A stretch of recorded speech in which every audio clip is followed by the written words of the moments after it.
በነገራችን ላይ ጴንጤውም ጋር ዘይት የሚነግዱ ሰዎች አሉ አይደል? እኔ እቃወማለሁ። በነገራችን ላይ የዘይት ንግድ እቃወማለሁ። ከዚህም በፊት በተደጋጋሚ ተናግሬያለሁ። ፎቶ ተደርጎበት የተቀባ ውሃ፣ የተቀባ ዘይት፣ ዘይቱ ራሱ ቅባት ነው፣ ሌላ ደግሞ የተቀባ ይለዋል። ዘይት የሚቸረችሩ ነጋዴዎች አሉ። እሱን ስቃወም ነው የኖሩት። ምክንያቱም እውነት የትም ቦታ እውነት ነው። እውነት የትም ቦታ ራሱን ሊቀይር አይችልም። ያ እውነት ነው። የምናገለግለው የእግዚአብሔር ቃል በነፃ የተቀበልነውን በነፃ እንድንሰጥ እንደዛ እንታዘዝ። ኦኬ። የዘይት ንግድን ድሮም እቃወማለሁ፣ አሁንም እቃወማለሁ።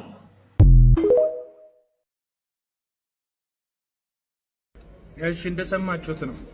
ትዝታው ሳሙኤል በነገራችን ላይ በፕሮቴስታንት መካከል ስላለው አመጽ ስላለው ነውር የማውራት ምንም አይነት ሞራል የሌለው ሰው ነው። ምክንያቱ ደግሞ ምንድነው ስትሉ ራሱ ከሚያወራው ከዘይትና ከጨው ነጋዴዎቹ ጋር አብሮ ስለሚሰራ ማለት ነው። ይህን ቪዲዮ ተመልከቱት። ከማን ጋር እንዳለ ተመልክታችሁታል። ከማን ጋር ቁጭ ብሎ እንደሚያወራ። በነገራችን ላይ ትዝታው ሳሙኤል አገር ውስጥ ለሁለተኛ ጊዜ መጥቶ በየቦታው በተለይ ደቡብ አካባቢ ላይ ወንጌል ለአገልግሎት በሚል ሰበብ እያዘጋጃቸው ያላቸው ፕሮግራሞች ላይ ኦር ለመድረስ እንሩጥ በሚል ሰበብ ቪዲዮታችን እንዳስቀመጥኩላችሁ ከብዙ ምስኪን ሰዎች የቲሸርት ንግድ ውስጥ የገባ ብዙ ባለሀብቶችን ደግሞ ኮንፈረንስ በማድረግ ሰበብ ገንዘብ እየተቀበለ ኪሱን እያደለበ ያለበት ሁኔታ ነው ያለው። ስለ ዘይት ነጋዴዎች በድፍረት ለማውራት ይሞክራል። ዞሮ ዞሮ ግን ዘይቴ ይፈውሳል እያለ ለምስኪኖች ዘይቱን የሚሸጠው ሐሰተኛው ነብይ እዩ ጩፋ ጋር በመሆን ደግሞ ህብረት ሲያደርግ ትመለከቱታላችሁ። ንግግርና ህይወት ሲጋጭ ማለት እንደዚህ ነው። አንተ ድፍረቱ ያለህ ወደ ውጪ ስለ ኦርቶዶክሶች እንደዚህ ነው እንደዛ ነው ብለ የማውራት ድፍረት ነው ያለ። ለምን እዛ ስለተሸኘና ስለተባረክ ስለ ኦርቶዶክስ በሩቅ ሆነ ታወራለህ፣ ትናገራለህ። ፕሮቴስታንት ቤት ሆኖ ለኦርቶዶክስ ቤተ እምነት ጥላቻ ያላቸውን ሰዎች ታስደስታቸዋለህ። በተረፈ ግን የጽድቅ አቋም የእውነት አቋም ለእግዚአብሔር ቃል መወገን ኖሮ በፕሮቴስታንት መካከል ስላሉ ስለ ሐሰተኞቹ የማውራት ኢምንት ሞራልም ኢምንት ድፍረትም ህይወቱም የለህም። ምክንያቱም አንተም ከነሱ መካከል እንደ አንዱ ነህ። አውቃለሁ ዩቲዩብ ላይ እና ፌስቡክ ላይ ጻድቅ መጫወት ይቻላል።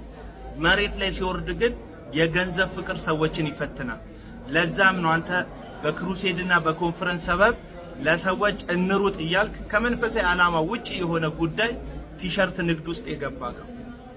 ራሳቸው የሚናገሩትን የማይኖሩ ወደ ሰው ቤተ እምነት ጥላቻን የሚወረውሩ ለወንጌል ሳይሆን ለኪሳቸው ካደሩ እንደ ትዝታው ሳሙኤል አይነት ከሆኑ ሰዎች እንድትቆጠቡ ነው ይህንን ቪዲዮ የሰራሁት። ይመቻችሁ። ትንሽ ቆየት ብሏል ጉዳዩ። ከዛ እሺ ሰላም ነህ እንዴት ነህ አለኝ። ደህና ነኝ እግዚአብሔር ይመስገን። እኔም ጠፍተሃል አልኩት። እኔ አላየሁትም የሆነ ሰሞን ላይ እና ጠፍተሃል አልኩት። አዎ ምናምን አለኝ። ከዛ ተነጋገርን። ስለአንተ ጌታ ራእይ ያሳይቶኛል አለ። ምንድነው ራእዩ? እኔ ብዙ ጊዜ ራእይ ከአንድ ሁለቴ ደጋግሜ ካላዩ አላምንም፣ በአንዴ ጉዳዩን አልናገርም ምናምን ነገር እና ጌታ ደጋግሞ አሳይቶኛል። ሲጀምር አንተ ከድሮም ጀምሮ ልብህ ወደ ጌታ ያደላ ልበቅን ሰው ነህ ምናምን አለኝ እና ትንሽ የዛን ሰዓት እኔ ራሱ ምናምን አልኩኝ። እንዲሁ ልብህ ለክርስቶስ የሚሸነፍ አይነት ሰው እንደሆን ካውቃለሁ ምናምን አለ። ጋይስ ልቤ ለክርስቶስ የሚሸነፍ ነው እንዴ? ሲጀምር ተሸንፏል ኦልሬዲ። እንደዛ አለኝ። በምታደርጋቸው ውይይቶችም ተመልክቻለሁ። አብዛኛው ጊዜ ነገረ ክርስቶስ ወይም ስለ ጌታ ስለ ኢየሱስ ክርስቶስ ስትመሰክር እሰማለሁ። ያንን ሳላደንቅ አላልፍም እና ብዙ ኮምፕሊመንቶች ምናምን ተሰጠኝ። ኦኬ ከዛ በኋላ ኤዱ እንደዛ ካለኝ በኋላ ኦኬ እሺ ምናምን አልኩት። ደስ አለኝ። እኔም ደስታዬን ገለጽኩኝ ምናምን። እሺ ምንድነው ህልሙ አልኩት። ሙሉ ወንጌል ቸርች ይመስለኛል የት አጥቢያ እንደሆነ አልነገረኝም። ሰላም እያለ ሄዱ። የኔ ናት ደውላል ብለሽ ጠፋሽ እንጂ በመሀል ይቅርታ ሳስገባባችሁ። ሙሉ ወንጌል ቸርች ነው። የትኛው አጥቢያ እንደሆነ አልነገረኝም። ግን ከእንትኖቹ ጋር ሆነ ከኳየሮቹ ጋር ሆነ የኳየር ልብስ ለብሰሃል። ከሁሉም በጣም ጎልተህ የምትታየው አንተ ነህ አለኝ። ማርያምን ከሁሉም በቃ በጣም ጎላ ብላ አንተ ጌታን እያመለክ ጌታን ከፍ እያደረግክ ምናምን እየዘመርክ ምናምን ነገር አየው ስታገለግል ምናምን አለ። አለባበስህ፣ አዘማመርህ፣ ስታይሉ በቃ እንዳለ የእኛን ነው የሚመስለው አለ። ከሁሉም ጎልት የታየኸኝ አንተ ነው እና በእነዚህ አይነት ሁኔታ ጌታ ስላንተ ይህንን አሳይቶኛል ወንድሜ። ጊዜው አሁን ነው፣ ትክክለኛው ሰዓት አሁን ነው። ስለዚህ እየጠራ ወዳለው ጌታ እጅን ሰጥተህ ብትመጣ የተሻለ ነው እና ጌታን አንድ ላይ ብናመልከው ከፍ ብናደርገው አለኝ። ምን ትላላችሁ? ሊያውም ሙሉ ወንጌል ሊያውም ፔንቴኮስታል ውስጥ ልትገባ ሊያውም ካሪዝማቲክ ሙቭመንቱ ያለበት ውስጥ እንደዛ ነው የምታገለግለው አለ።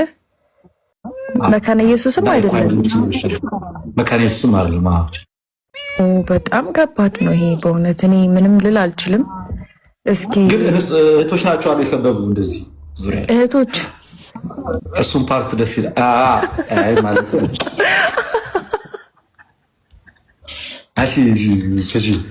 እንደዛ ነው። አቡሻ ምን ትላለህ? ተዋትችን ሌላ ሀሳብ ስትከትል እኔ ሳቁ ሊገለኝ ነው። ምን ልል እችላለሁ ብለን የምር እንደዛ አለኝ እኮ እግዚአብሔር። ከሁሉም ጎልተህ የምትታየው አንተ ነህ። የምር ጎላ ብለህ የምትታየው አንተ ነህ ምናምን አለኝ። ይገርማል። ኤርሚያስ ደግሞ ብዙ ጊዜ ህልም ያህል ትዝ ይላል አይደለ? በሌሊት ኤርሚያስ ማን ተነስ ምናምን የአባት መንፈስ ምልኮኛና ብሎ መልአክ መጥቶ ስሜን ጠርቶ አልሰማሁም። እሱ ነገር ሜሪያ ላይ ምስል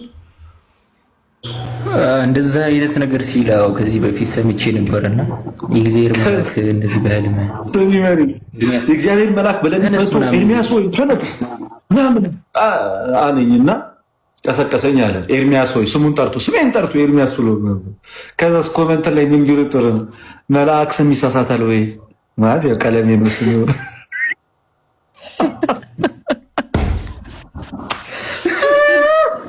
ደከምኩኝ።